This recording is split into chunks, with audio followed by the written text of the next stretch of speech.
G'day everyone, Uncle Jojo. Great to see you all again.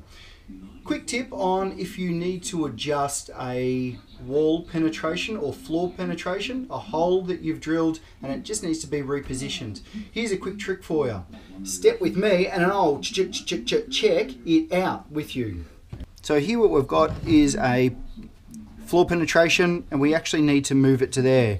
So what I've done is I've screwed in a piece of timber underneath, put in our new center point, and I've got a hole saw with a timber bit. Make sure you use a timber bit for timber and masonry bit for masonry. We'll drill through this. That's my new center point and that will create our new circle. Sometimes once we've cut in a hole through wall cladding or floor cladding, it needs to be just readjusted slightly. So this is a quick, easy way just to do that.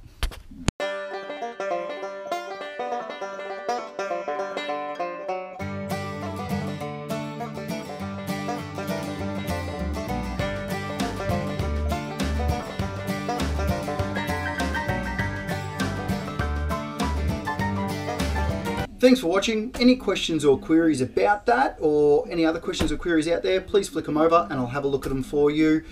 Till next time, stay unreal, banana peel, and I will see you in the suit.